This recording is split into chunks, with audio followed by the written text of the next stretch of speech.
হচ্ছে একটা।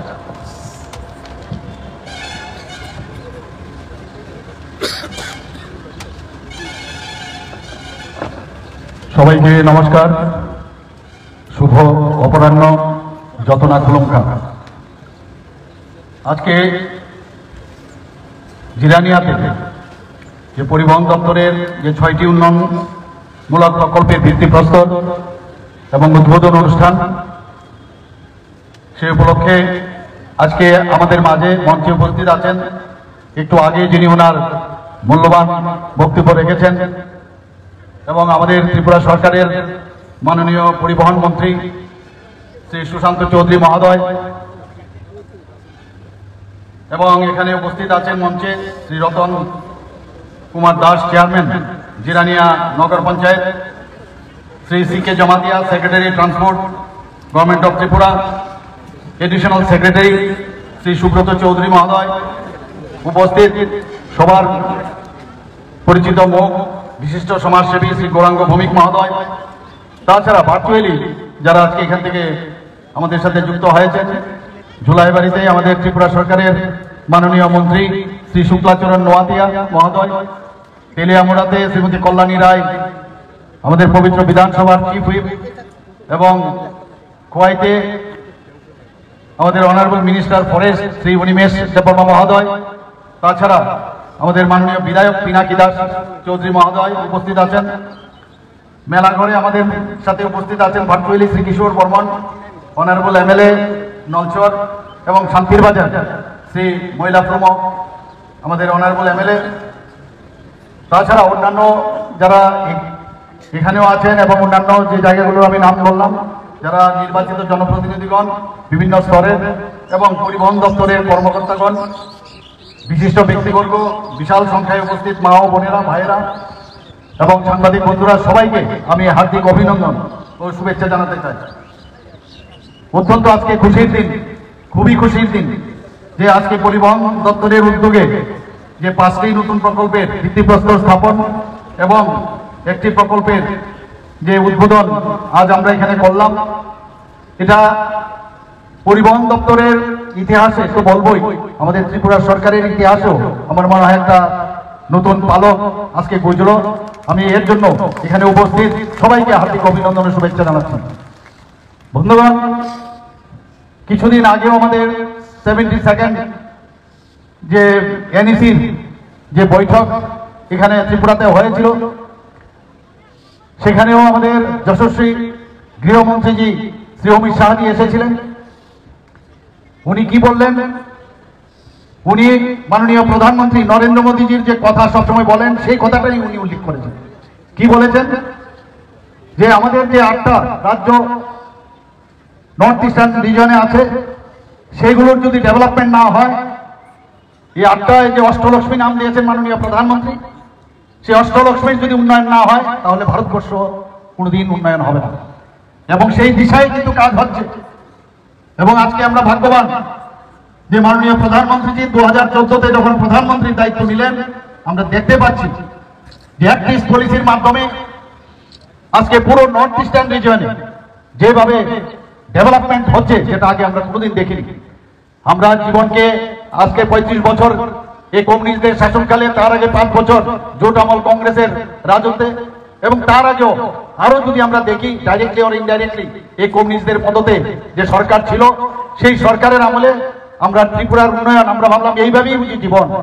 কিন্তু আমরা কিন্তু এখন দেখেছি আঁকা বাঁকা পথে চললে চলবে না। আজকে যেভাবে এখানে বিভিন্ন জায়গায় যে আজকে পর্যটন আমাদের এই ট্রান্সপোর্ট ডিপার্টমেন্ট থেকে হচ্ছে, তাতে করে মালিকের সুবিধা হবে, মালিকদের সুবিধা হবে, ড্রাইভারদের সুবিধা হবে, এবং যারা যাত্রীরা তাদেরও কিন্তু সুবিধা হবে। আগে কিন্তু সেইভাবে ওরা চিন্তা ভাবনা করতো না। এতদিন আমরা দেখেছি যে রাস্তার উপর দিয়ে যাও, কোথায় গাড়ি রাখবে, তাদেরও একটা রাখার জায়গার দরকার, তাদেরও রেস্টের দরকার, তাদেরও মনোরঞ্জনের দরকার। এই কথাগুলো তাদের মাথায় কিন্তু আসেনি। খালি এই কথায় কথায় জিন্দাবাদ জিন্দাবাদ, মালিকের জুলুম চলবে না, কেন্দ্র আমাদের দিচ্ছে না, এইগুলোই তো আমরা শুনতাম। কিন্তু আমরা কি করছি? কাজের পরিপ্রেক্ষিতে আমরা মানুষের কাছে যাচ্ছি।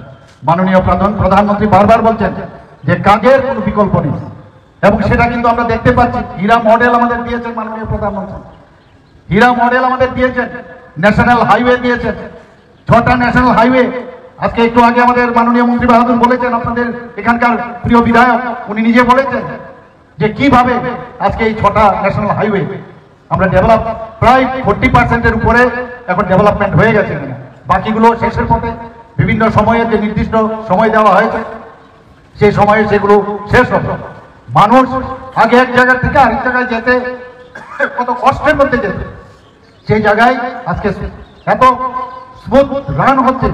আপনারা হয়তোবা জানেন যে আমাদের বিগত যে পার্লামেন্টারি ইলেকশন হয়েছে, আমি 10,000 কিলোমিটার এই ইলেকশনের জন্য আমি আবার ঘুরতে হয়েছে। এই 10,000 কিলোমিটারের মধ্যে আমি প্রায় 6,000 কিলোমিটার আমি রোডে আমি চড়েছি, এবং বাকিগুলো আমি ট্রেনের মাধ্যমে চড়েছি। আগে চপারের মাধ্যমে যেতে হতো, বা এখান থেকে যদি আজকে ধর্মনগর যেতে হতো প্রায় 5 ঘন্টা 6 ঘন্টা লাগতো, আজকে 2 ঘন্টা 2.5 ঘন্টার মধ্যে আমরা পৌঁছে যাচ্ছি। এত সুন্দর ব্যবস্থা, এবং সেটা একমাত্র সম্ভব হয়েছে আমাদের মাননীয় প্রধানমন্ত্রী নরেন্দ্র মোদীর জন্য।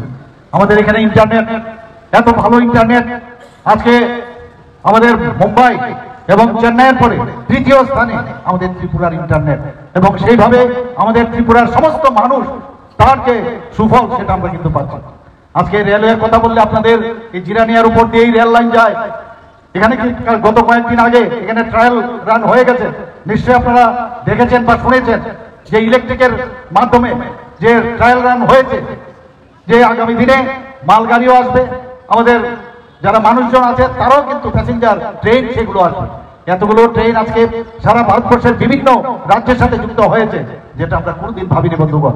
বিভিন্ন জায়গায় তার যে আধুনিকরণে, শুধু প্রধানমন্ত্রী রেল দিয়েছেন তাই নয়, বারবার তার আধুনিকরণের জন্য উনি বারবার আর্থিকভাবে সাহায্য করছেন বন্ধুগণ। আগরতলা আবার সুন্দরভাবে সাজানোর চেষ্টা হচ্ছে, কুমারঘাট সুন্দরভাবে সাজানো হচ্ছে, উদয়পুর সাজানো হচ্ছে, ধর্মনগর সাজানো হচ্ছে। বন্ধুগণ, আমরা শুধু কথা দিয়ে, কথার যাতে কাজে পরিণত হয় সেই দিক দিয়ে আমরা কাজ করি। আজকে নর্থ ইস্টার্ন জোন সম্পর্কে মানুষের এরকম একটা ধারণা ছিল যে নর্থ ইস্টার্ন জোনে গেলে খালি সেখানে উগ্রবাদ, উগ্রপন্থীরাই সেখানে থাকে। আজকে 12টার মতো মাননীয় প্রধানমন্ত্রীজির নেতৃত্বে এবং আমাদের মাননীয় গৃহমন্ত্রীজির কারণে 12টা মৌ হয়েছে নর্থ ইস্টার্ন জোনে। তাতে করে সমস্ত নর্থ ইস্টার্ন জোনে আজকে শান্তি প্রতিষ্ঠিত হয়েছে। বন্ধুগণ, আমাদের ত্রিপুরাতেও প্রায় এই ধরনের মৌ হয়েছে। আজকে কিছুদিন আগে আপনারা দেখেছেন এটিটিএফ এবং এনএলএফটির সাথে আমাদের দিল্লিতে যে মৌ হয়েছে, তাতে করে ত্রিপুরাতে এই এটিটিএফ এবং এনএলএফটি তারা সমস্ত অস্ত্রশস্ত্র নিয়ে আমাদের কাছে সারেন্ডার করেছেন। বন্ধুগণ, আপনারা নিশ্চয়ই দেখেছেন। এতে করে ত্রিপুরাতে আজকে আমরা বলতে পারি যে টেররিস্ট মুক্ত ত্রিপুরা, সেটা কিন্তু একমাত্র সম্ভব হয়েছে আমাদের মাননীয় প্রধানমন্ত্রীর জন্য। আগে আমরা এখান থেকে যদি ধর্মনগর যেতাম, আগে এখান থেকে যদি আমরা সাবরুমে যেতাম, আমরা যেতে পারতাম না। আমাদের চিন্তা করতে হবে, এগুলো ভুলে গেলে চলবে না বন্ধুগণ। কি একটা অরাজকতা অবস্থা ছিল এই কমিউনিস্টদের সময়ে।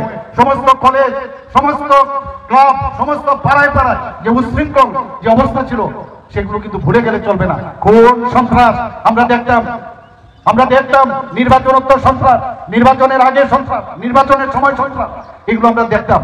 এই জিরানিয়াতে, এই 32পুর কেন্দ্রে একটা ভয়াবহ অবস্থা ছিল, সেগুলো ভুলে গেলে চলবে না। সমস্ত জায়গায় ত্রিপুরা রাজ্যের আমরা দমকলের সে যে আওয়াজ, সেটা আমরা শুনতাম নির্বাচনের পরে। এখন একটা স্বস্তির পরিবেশ এসছে, শান্তির পরিবেশ এসছে। আমি বারবার আমাদের মন্ত্রী বাহাদুরদের এবং আমাদের জনপ্রতিনিধিদের, আমাদের পার্টির সবাইকে আমি বারবার বলি যে আমরা এতদিন ধরে যে সংস্কৃতি আমরা দেখে আসছি, আমরা সেই সংস্কৃতির মধ্যে আমরা যাব না। আমরা মানুষের তার অধিকার, তার গণতান্ত্রিক অধিকার, সেটা আমরা দেব। এবং মাননীয় প্রধানমন্ত্রী আমাদের যেভাবে শিখিয়েছেন সেইভাবে আমরা কাজ করছি। গণতান্ত্রিক অধিকার আমরা দিয়ে তার মধ্যে যদি আমি কাজ করি, মানুষের জন্য যদি আমি কাজ করি, তবে কিসের এত চিন্তা? আমাদের সেই চিন্তা করার কোনো প্রশ্নই উঠে না। আজকে এখানে হেলথের বিষয়ে বলুন, এখানে এগ্রিকালচারের বিষয়ে বলুন, ট্যুরিজমের বিষয়ে বলুন, স্পোর্টসের বিষয়ে বলুন, সব জায়গায় একমাত্র উন্নয়ন ছাড়া কোনো কথা নেই। আজকে এতগুলো যে ভিত্তিপ্রস্তর স্থাপিত হলো, তো এর থেকে প্রমাণ হয় যে একসাথে এতগুলো টাকা আমরা যে এখানে 40,57,00,000 টাকার যে আজকে এখানে আমরা ভিত্তিপ্রস্তর স্থাপন করলাম এক যুগে, সেটা কোনোদিন আগে কিন্তু আমরা দেখিনি। বন্ধুগণ, আমরা চাই একটা সুস্থ পরিবেশ আমরা ত্রিপুরাতে তৈরি করতে, এবং বহুদিন বাদে ত্রিপুরাতে এই যে সুযোগটা এসছে মাননীয় প্রধানমন্ত্রী আসার পর 2014 পর থেকে যেভাবে দেশকে শক্তিশালী করেছে, আপনাদের একটু চিন্তা করতে হবে। 2014 আগে এমন একটা অবস্থা হয়েছিল, এই ভারত টিকবে কি টিকবে না এমন একটা অবস্থা ছিল, নিশ্চয়ই আপনারা ভুলে যাননি। আমাদের সোলজারদের গলা কেটে, আমাদের বিএসএফ এবং আর্মিদের গলা কেটে ভারতবর্ষের মধ্যে ফেলে দিয়ে যেত পাকিস্তানের এই হামাদ বাহিনী। আপনাদের নিশ্চয়ই সেগুলো ভুলে গেলে চলবে না। আমাদের পার্লামেন্টের মধ্যে আঘাত এনেছে। মুম্বাইয়ের ঘটনা আপনারা সবাই জানেন। চাইনিজ বর্ডারে কথায় কথায় আমাদের হাজার হাজার বর্গ কিলোমিটার দখল করে নিয়েছিল। তো সেই জায়গার মধ্যে আজকে এখন কিন্তু সে রাজশব্দ নেই। ঘরে ঢুকে গিয়ে মাননীয় প্রধানমন্ত্রীর নেতৃত্বে যেভাবে ঘরে ঢুকে গিয়ে এয়ার স্ট্রাইক এবং সার্জিক্যাল স্ট্রাইক করেছে, এখন কিন্তু বন্ধুগণ আর রাজশব্দ আমরা দেখছি না। আমরাও সেইভাবে ত্রিপুরাকে একটা প্রতিটা রাজ্য যদি উন্নতি হয়, প্রতিটা তাহলে দেশ উন্নতি হবে, আমরা সেই বিষয়ে আমরা কাজ করছি বন্ধুগণ। আজকে ত্রিপুরাতে বিরোধীরা প্রায়ই বলে যে এখানে আইন শৃঙ্খলার অবনতি। আমার মাননীয় মন্ত্রী বাহাদুর বলেছেন বিধানসভার ভিতরে আমি বারবার আমি ওনাদেরকে ডাটা দিয়ে আমি দেখিয়েছি, বাইরেও আমি সেটা বলি যে 28টা রাজ্যের মধ্যে ত্রিপুরা এখন নিচের দিক দিয়ে তৃতীয় স্থানে আছে। এখন নিচের দিক দিয়ে এই ল অ্যান্ড অর্ডার সিচুয়েশনে। তাহলে কোথায় আইন শৃঙ্খলার সমস্যা? মাঝে মাঝে এই দিক সেদিকে ওই দিক থেকে মাঝে মাঝে খবরাখবর আসে, কিন্তু আমরা বারবার সেই জায়গার মধ্যে কিন্তু অ্যাড্রেস করি। আমরা দেখেছি আমাদের মধ্যে জাতি জনজাতির মধ্যে যাতে একটা বিভেদ সৃষ্টি করার একটা চেষ্টা চক্রান্ত এখানে করা হয়েছে। আমরা গন্ডা 2-4 ঘটনা আপনারা নিশ্চয়ই মনে আছে। আমি নিজে সেখানে গিয়েছি, 3 দিনের মধ্যে সেখানকার গিয়ে আমরা বিভিন্ন ভাবে সেই সমস্যার সমাধান করেছি। আমরা কুর্তি কদম তোলার ঘটনাও দেখুন, সেখানেও কিন্তু একটা দাঙ্গা বাঁধানোর চেষ্টা করেছে। টুকটাক সব জায়গার মধ্যে এই ধরনের চেষ্টা করেছে। আমরা চাই ত্রিপুরাতে জাতি জনজাতি আমরা সবাই একসাথে মিলে এই যে একটা তীর্থস্থান আমি বলবো ত্রিপুরা, তার একটা ইতিহাস আছে। সেই ইতিহাসকে সামনে রেখে আমরা সমস্ত ভারতবর্ষের মধ্যে ত্রিপুরা এখন একটা পারফর্মিং স্টেট হিসাবে প্রতিষ্ঠিত হয়েছে এবং তার ইন্ডেক্স আছে। শুধু মুখে বলছি না, ডাটা বলছে যে ত্রিপুরা এখন এই নর্থ ইস্টার্ন জোনের মধ্যে আপনারা যদি জিএসডিপির কথা বলুন, ত্রিপুরা 2য় স্থানে এখন জিএসডিপির দিকে আছে। পার ক্যাপিটা ইনকামের কথা যদি বলেন তাহলে নর্থ ইস্টার্ন জোনের মধ্যে আমরা 2য় স্থানে রয়েছি। সব দিকে আমরা যেভাবে আমরা কাজ করছি এবং কেন্দ্রে যখন আমাদের বিভিন্ন মিটিং হয় সেখানেও আমাদের ত্রিপুরার পারফরমেন্স অনেক অনেক বেটার। আমি মাননীয় প্রধানমন্ত্রীকে ধন্যবাদ দেব। উনি গত পরশুদিন আপনারা দেখেছেন যে পরীক্ষা পে চর্চা, ত্রিপুরার একটা ছেলে, ওর সাথে যখনই ত্রিপুরার নাম উনি শুনেন ওর সাথে একটু এক্সট্রা মাইলেজ দেন। ওই যে আমাদের বিলুনিয়া সাউথ থেকে ছেলেটা ওর সাথে কথা বলছে, ওকে বলছে কিভাবে ডান্স করো দেখাও দেখ। তো এই যে ব্যবস্থা আমাদের গার্জিয়ানশিপ এবং গার্জিয়ান কিরকম গার্জিয়ান মনে হয় নিজের তার সাথে কথা বলছে, he is the ambassador of us. সেইভাবে আমাদের এখন সারা ভারতবর্ষের মধ্যে ত্রিপুরার স্থান সেইভাবে সেখানে এখন প্রতিষ্ঠিত আছে বন্ধুগণ। এবং সেটা একমাত্র সম্ভব, এখানে মা বোনেরা প্রচুর আছেন। আপনারা জানেন যে মা বোনদের মানে কিভাবে আর্থসামাজিক উন্নয়ন করা যায়, আমাদের এই রাজ্য সরকার এবং কেন্দ্রীয় সরকার কিভাবে কাজ করছে। যেখানে মাননীয় প্রধানমন্ত্রীজি বারবার ভেবেছেন যে আমাদের মা বোন ভাই মানুষ কিভাবে তাদের চিকিৎসা করাবেন, প্রধানমন্ত্রী জন আরোগ্য যোজনা উনি শুরু করেছেন এবং আজকে 80 যারা 70 বছরের মধ্যে তাদের জন্য উনি এই জন আরোগ্য যোজনার যে স্কিম তার মধ্যেও উনি নিয়ে এসেছেন। আমরা দেখলাম ত্রিপুরা সরকার, আমরা ভাবলাম যে প্রধানমন্ত্রীজি যখন আমাদের এইভাবে দেখাচ্ছেন আমাদেরও কিছু করা উচিত, আমাদেরও কিছু কর্তব্য আছে।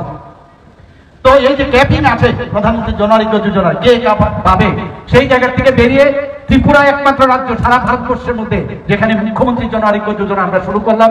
একই কায়দায় একই স্টাইলে আমরা করেছি এবং এতে করে ত্রিপুরাতে সমস্ত মানুষ এই যে স্বাস্থ্য পরিষেবার বিষয়ে এবং তাদের যে এই ইন্স্যুরেন্সের বিষয়ে একমাত্র ত্রিপুরা একমাত্র রাজ্য সারা ভারতবর্ষের মধ্যে যে 100% কাভারেজ যেখানে রয়েছে বন্ধুগণ। যেখানে সরকারি কর্মচারীদের কথা আপনারা যদি বলেন, আগে দেখতাম সরকারি কর্মচারীদেরকে বলা হতো রাস্তায় নামো, জিন্দাবাদ জিন্দাবাদ বলো, দিয়ে দিতে হবে। আর আমাদের এখানে বলার আগে আমরা দিয়ে দিয়েছি। কিছুদিন আগে আপনারা দেখেছেন আমরা এখানে চাকরি দিয়েছি, আমরা জেআরবিটির মাধ্যমে চাকরি দিয়েছি এবং জেআরবিটি গ্রুপ সি কিছুদিন আগে দিয়েছি এবং গ্রুপ ডি সেদিন আমরা দিলাম। এবং একটা জায়গার মধ্যে আপনারা বলতে পারেন আগে কথায় কথায় দেখা যেত চাকরি যাওয়ার সাথে সাথে কোর্ট কেস হতো। আমাদের এত সুন্দরভাবে আমরা ট্রান্সপারেন্সির মাধ্যমে এই চাকরিগুলো আমরা দিচ্ছি। চাকরির এখন পর্যন্ত আমাদের সরকার 2018 আসা থেকে এখন পর্যন্ত প্রায় 16,000-এর উপরে সরকারি চাকরি আমরা দিয়েছি বন্ধুগণ। একের পর একদিকে চাকরি আমরা দিচ্ছি, আর এই দিক দিয়ে কিভাবে আমরা বিভিন্ন এমএসএমইর মধ্যে কিভাবে তাদেরকে আমাদের এন্টারপ্রেনারশিপ করানো যায় তার আমরা ব্যবস্থা করছি। এমএসএমইর মধ্যে আমাদের মাইক্রো এন্টারপ্রাইজ এখন পর্যন্ত প্রায় 2.1 লাখ আমাদের ছেলেরা এর মধ্যে যুক্ত হয়েছে। আমাদের স্মল এবং মিডিয়াম যে এন্টারপ্রেনার যারা আছেন সেইগুলোর জন্য আমরা চেষ্টা করছি কিছুদিন আগে আপনারা দেখেছেন এখানে ডেস্টিনেশন ত্রিপুরা করে একটা আমরা এখানে যারা বাইরের থেকে ইনভেস্টর মিট একটা হয়েছে, সেখানে এখন ত্রিপুরাতে এত শান্তি প্রতিষ্ঠিত আছে বলে মানুষ সব জায়গায় ইনভেস্টররাও সবসময় চিন্তা করে কোথায় গেলে আমি যদি ইনভেস্ট করি শান্তিতে আমি ইনভেস্ট করতে পারবো। সেই জায়গার মধ্যে প্রায় 87 যারা ইনভেস্টর বাইরের থেকে এসছে, বেশ বড় বড়, আমি এক্সট্রিম বড় বড় বলবো না, কিন্তু বেশ যারা বড় বড় ইনভেস্টর সেখানে এসছে তারা মৌ করেছে আমাদের সাথে, এবং সেই মৌয়ের পরিমাণ কত প্রায় 3,700 কোটি টাকা। এটা ভাবা যায় না, এর আগে কোনোদিন এই ধরনের মৌ আর হয়নি বন্ধুগণ।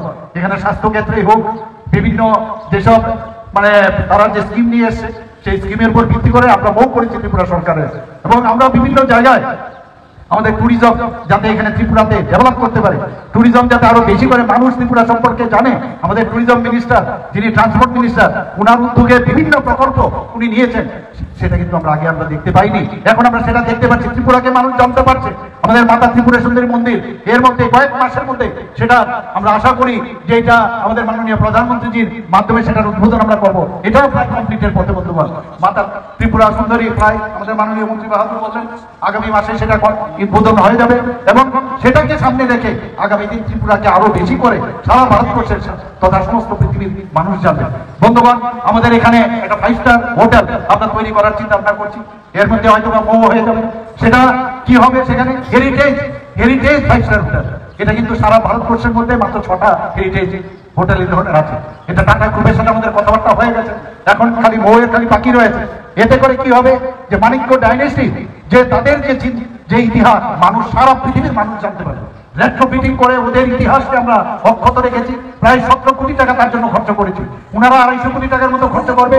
এবং সেখানে এরকম অর্ডিনারি 5 স্টার হোটেল না, এক একটা হোটেলে প্রায় 100 মতো ওরা হোটেলের রুম করবে। এর মধ্যে এক্সক্লুসিভ 4-5টা রুম করবে।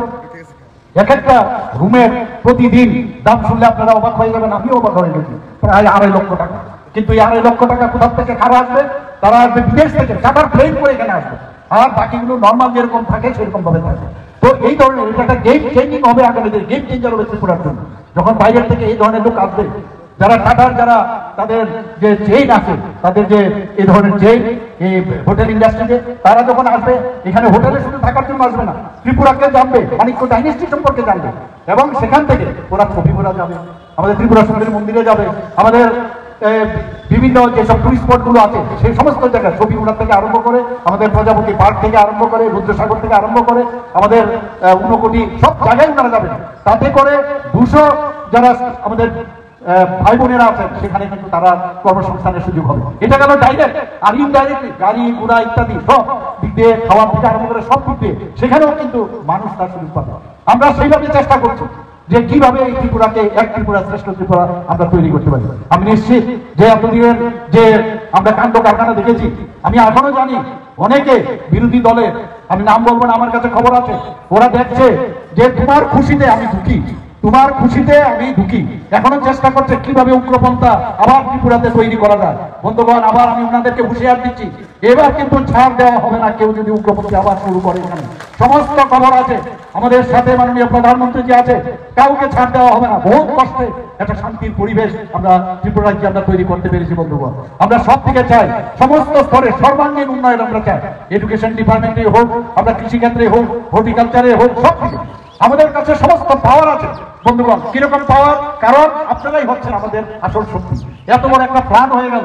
আজকে আমাদের প্রায় 12টা যে নদী আছে, এর মধ্যে জুড়ি নদী বাদ দিলে সবকটা নদী একদম সাংঘাতিক উচ্চতার মধ্যে জল মানে সেখানে বয়ে গেছে। তারপরেও আমরা এত বড় একটা বিপর্যয়, সেই বিপর্যয় থেকে আমরা মোকাবেলা করতে পেরেছি একমাত্র আপনাদের কারণে। আমাদের সরকারি যারা যারা কাজ করেছেন, চিফ সেক্রেটারি থেকে শুরু করে সমস্ত লোক কাজ করেছে, আমাদের এনডিআরএফ, এসডিআরএফ এবং আবদা মিত্র এবং ভলেন্টিয়ার, এবং বিশেষ করে বিভিন্ন শ্রেণীর ক্লাব, স্বেচ্ছাসেবক সংগঠন, বিভিন্ন যারা রিটায়ার্ড হয়েছে তারা পর্যন্ত আমাদের সাথে আছে। সর্বস্তরে বাচ্চা ছেলে মেয়েরাও যেভাবে সাহায্যের হাত বাড়িয়ে দিয়েছে, সেটা কিন্তু একটা দৃষ্টান্ত হয়ে থাকবে ত্রিপুরার ইতিহাসে। এবং সেটা একমাত্র সম্ভব হয়েছে আমরা চ্যালেঞ্জ নিতে জানি, যে কোনো দুর্যোগপূর্ণ অবস্থা দ্বারা, যে ধরনের অবস্থা দ্বারা আমরা সেটা মোকাবেলা করতে যাই। বন্ধুগণ, আপনারা জানেন মণিপুরে যখন সাংঘাতিক মানে অ্যাক্টিভ অবস্থায় খুবই মানে কন্ডিশন খারাপ ছিল, এখানকার প্রায় যে আমাদের ত্রিপুরার ছেলে মেয়েদের মানে ওখানে সাংঘাতিক অসুবিধা হচ্ছিল, খাওয়া দাওয়া বন্ধ হয়ে গেছে।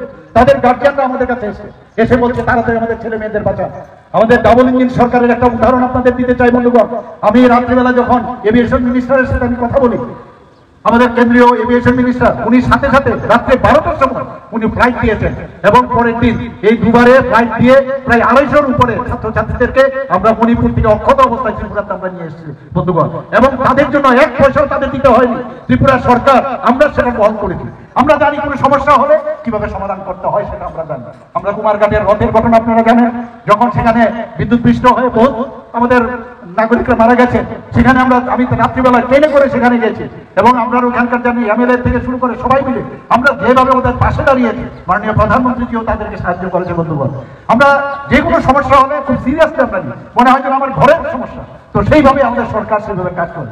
আজকে পর্যটন দপ্তরের মাধ্যমে এই ধরনের যে উদ্যোগ নিয়েছে, আমি এর জন্য পর্যটন দপ্তরকে আমি ধন্যবাদ দেব এবং বিশেষ করে মাননীয় মন্ত্রী শ্রী সুশান্ত চৌধুরী মহোদয়কে আমি ধন্যবাদ দেব যে উনি যেভাবে চিন্তা ভাবনা করছেন, আমরা তার সাথে একসাথে হয়ে এই কাজগুলো আমরা করছি এবং আগামী দিন আরো ভালো ভালো কাজ হবে, সেগুলো নিশ্চয়ই আমরা করব। এবং আমাদের কাজে কিন্তু এখন সময় কম, প্রতিদিন এভরি সেকেন্ড কাউন্ট, আমরা প্রতিটা মুহূর্তে আমরা কাজ করতে চাই। মনে হয় যেন সময় চলে যাচ্ছে কিন্তু কাজ অনেক বেশি, আমরা সেই বিষয়ে আমরা কাজ করছি। আগে ভাবতো কিভাবে ঘোলা জল করা যায়, ঘোলা জলে মাছ ধরার যে কায়দা ওরা জানতো। এখানে কংগ্রেস এবং সিপিএম এর কথা বলে তার লাভই নাই, এখানে ওদের মানে দোস্তি, এখানে কুস্তি আর দিল্লিতে দেখা যেত ওদের দোস্তি, এই ধরনের ছিল। মানুষ এখন ওদেরকে চিনে গেছে এবং ওদেরকে বুঝে গেছে। অনেক লোক মানুষ এই কমিউনিস্টদের যে একটা মানে সাবস্টিটিউট সেটা কংগ্রেসকে ভেবেছিল, কিন্তু আজকে রেজাল্ট দেখুন সর্বভারতীয় স্তরে কি হয়েছে, শূন্য পেয়েছে এবার দিল্লির রেজাল্ট কি শূন্য, আর কমিউনিস্টরা কি পেয়েছে, নোটার সাথে এখনো কম্পিট করছে, এখনো নোটার সাথে বন্ধুগণ।